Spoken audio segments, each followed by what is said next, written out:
Hello, my friends. So, today I will be reading my second publication with the Essentia Foundation. They loved my new piece, super exciting and validating for me. So, the motivation for this one is I have been studying Jungian psychology a lot and doing a lot of shadow work and doing a lot more shadow work with the people I'm working with. And the deeper I went into that world, the more I saw the connections with my own metaphysical framing.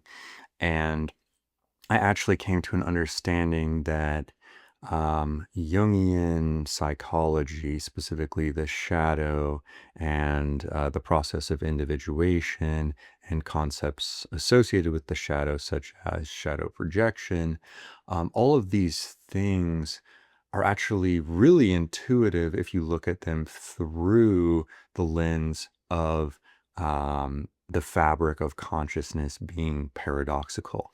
And so basically, the purpose of this paper was to lay out an argument making that case. And in the future, I will be digging deeper into the specifics of shadow work and all of that. This is more just connecting these two worlds and kind of opening all of my work into the world of Jung's work.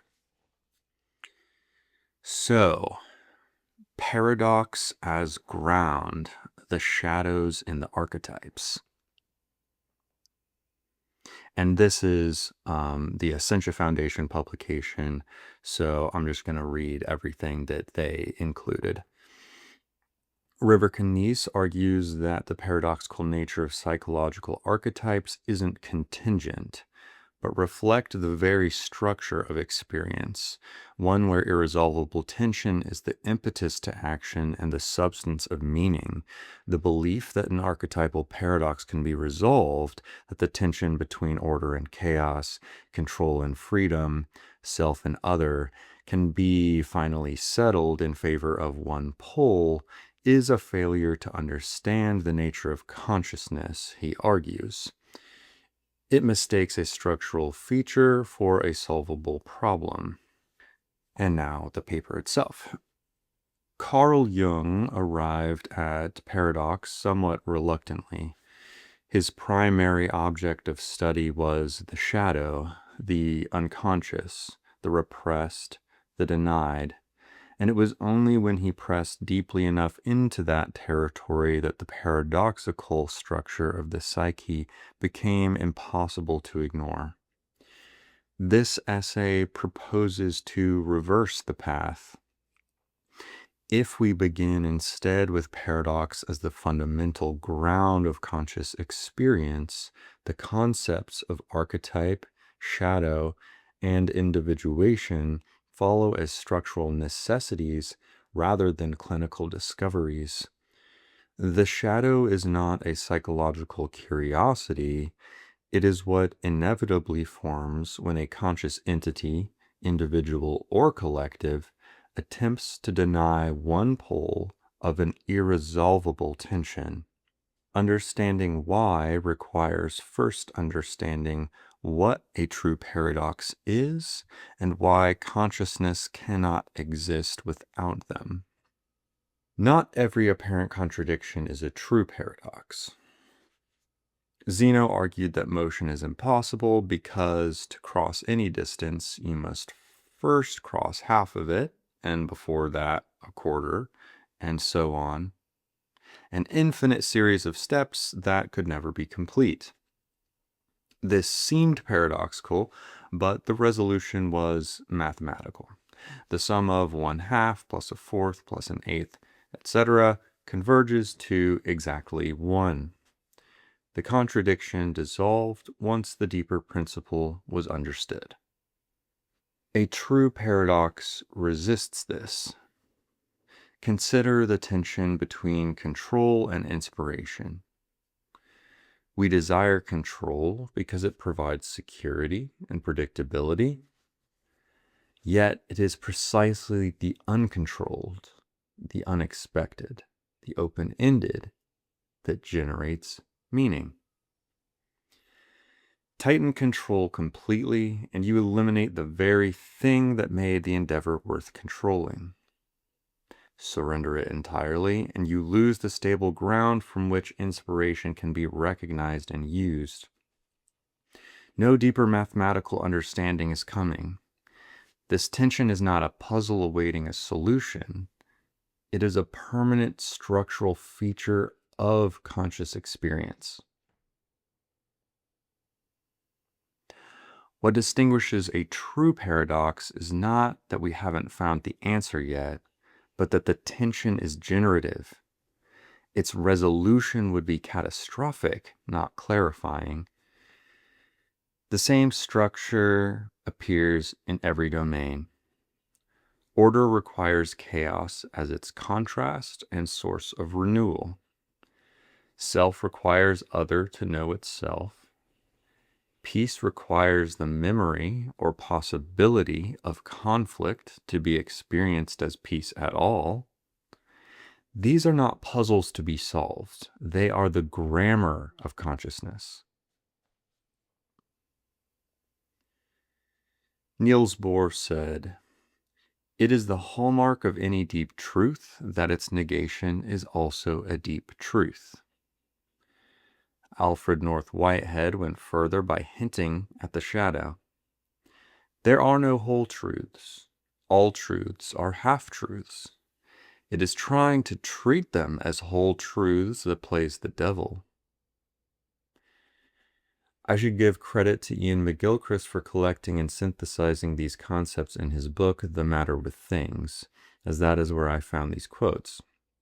McGilchrist expands and clarifies, the whole truth always includes a third part, which is the reconciliation. And his final synthesis, we need not either both and or either or, but both and either or. We need not non-duality only, but the non-duality of duality and non-duality. It seems that many philosophical thinkers have come to the conclusion that paradoxical tensions are the very fabric of consciousness. And we can see that clearly represented in every model of archetypes. The archetypes are the perennial foundation of human experience. The warrior, the tyrant, the initiate, the trickster. The same figures appear in Sumerian mythology and in contemporary cinema.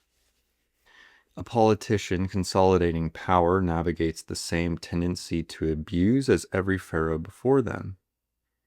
The wounded healer in modern times earns their capacity to heal through hardship, just as the wounded healer of millennia ago.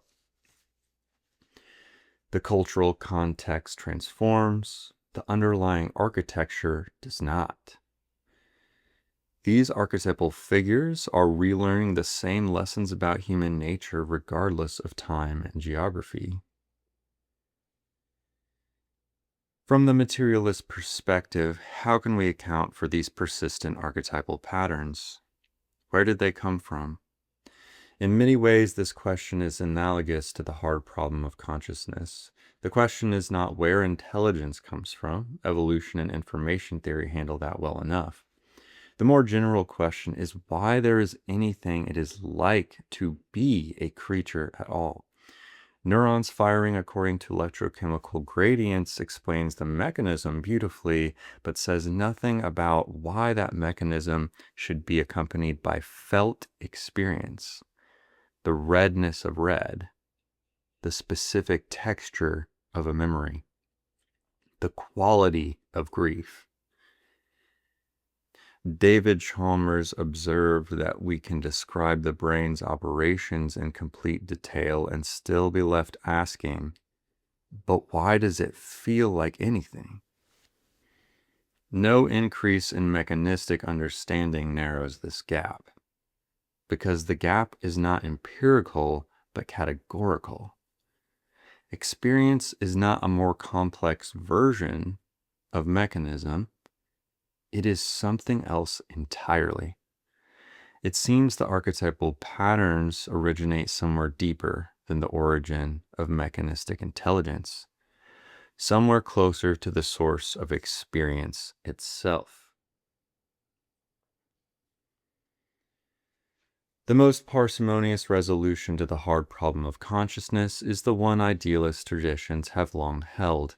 Consciousness is not generated by matter, but is the ground from which matter, as we experience it, arises. We only ever encounter matter through conscious experience.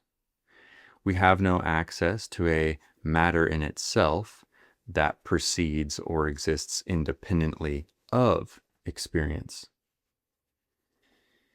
If consciousness is primary, the eternal persistence of archetypal patterns becomes intelligible.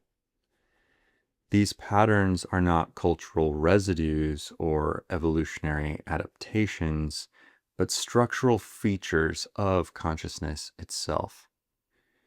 They are, in a precise sense, the fabric of what it is to be aware. And if the fabric of reality is consciousness, then the paradoxical tensions that structure that consciousness are more fundamental than anything in the material plane. God, defined cleanly, is simply the name for that fundamental consciousness. And the claim that humanity is made in God's image becomes a precise metaphysical statement. We are defined by the same archetypal tensions that constitute the ground of being. It seems that the experience of limitation is fundamental to why the universal mind would dissociate into the multitude of human consciousness, and that these archetypal patterns, with their inherent paradoxes, are an artifact of that. The zodiac is perhaps the oldest systematic attempt to map the complete territory of archetypal experience. Polarity is a core organizing principle in any model of archetypes, so we can apply the Taoist yin and yang to the zodiac. Every archetype exists only in polar relation to its opposite, and the full range of human experience requires the whole wheel. Aries and Libra hold the tension between self-assertion and relationship, between acting from pure instinct and acting in consideration of another. Cancer and Capricorn hold the tension between emotional belonging and structural achievement.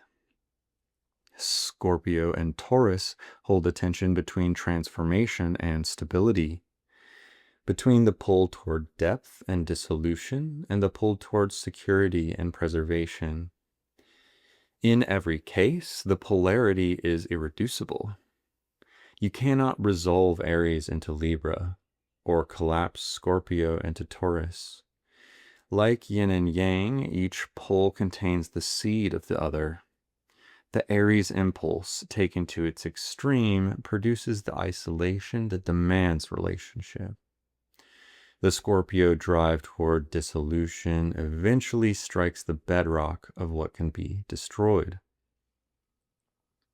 When we strip any narrative down to its structural elements, the call to adventure, the descent into the unknown, the trial, the return, those same elements surface in the Epic of Gilgamesh, in the Odyssey, in the life of the Buddha, in the structure of every fairy tale.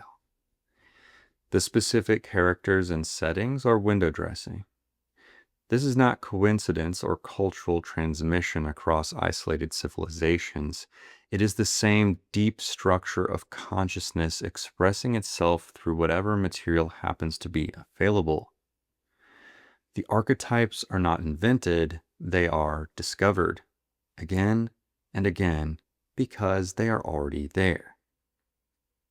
Crucially, the tensions encoded in these archetypes are never resolved, only navigated. When the hero slays the dragon, he has not eliminated chaos. Peace itself breeds boredom, which generates more chaos. Every person who has worked hard toward a goal and achieved it knows the strange flatness that follows. The honeymoon ends. The hard-won peace begins to itch. This is not ingratitude or failure. It is the nature of consciousness. Experience requires contrast, and contrast requires tension. Remove the tension permanently, and you do not arrive at paradise. You arrive at numbness. The more time spent on one side of a paradox, the greater the pull toward the other. The underlying tension is never discharged. We only move within it. This is where the shadow enters, and where the paradox first approach generates a more precise account than Jung's own. Jung described the shadow as the unconscious repository of everything the ego refuses to identify with: the denied, the repressed, the unacknowledged. He arrived at this understanding empirically, through clinical observation of what surfaced in meditation, through active imagination, and in dreams. But his explanation doesn't make it intuitive why all archetypes exist in all of us. He doesn't explain why it is that we cannot overcome the capacity for the behavior we see as negative in others. He simply gathers the data to support that theory. What the paradox first framing reveals is why the shadow is structurally inevitable. Whenever a conscious being attempts to inhabit only one pole of an irresolvable tension that is part of its very core, the denied pole does not disappear. It accumulates. Psychic energy does not dissipate through denial. It gathers force in the dark, like water behind a dam. The longer the denial, the greater the pressure. The accumulated content does not sit passively. It begins to shape perception. We become hypersensitive to precisely what we are denying in ourselves, and we perceive it everywhere, most vividly in other people. This is projection.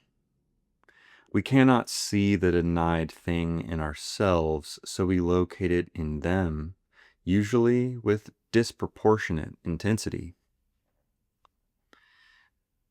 The person who most angrily condemns dishonesty is often the one most rigidly denying their own capacity for it. At the collective level, the same dynamic scales. A society that has sustained peace long enough to forget its own capacity for violence does not thereby become incapable of violence. It becomes incapable of recognizing that capacity in itself. It can only see the violence in others, and when it acts to suppress that perceived external threat, it acts with all the unacknowledged force of its own denied shadow. Rationalizing coercion as protection, surveillance as safety, the elimination of dissent as the preservation of order. The utopian idea that conflict can be permanently eliminated is always at the heart of the justification for the greatest violence. This is not a political observation, but a metaphysical one. The belief that a paradox can be resolved, that the tension between order and chaos, control and freedom, self and other can be finally settled in favor of one pole, is a failure to understand the nature of consciousness. It mistakes a structural feature for a solvable problem, and the harder the attempt to resolve it, the larger the shadow it generates.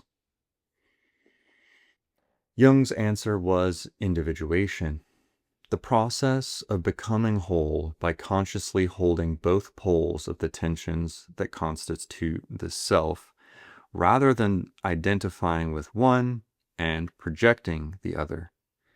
Shadow integration is not the elimination of darkness, but its conscious ownership. The integrated person does not become incapable of violence. They become someone fully aware of that capacity and therefore genuinely free in relation to it. The unintegrated person is not free. They are driven by what they will not acknowledge. Jung considered the completion of individuation the highest human achievement and believed Jesus was the first person in recorded history to have accomplished it.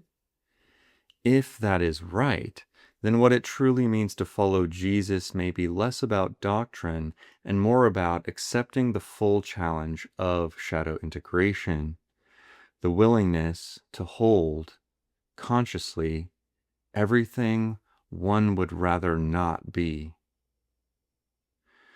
True peace on this account is not the elimination of conflict, but a mature disposition toward its inevitability.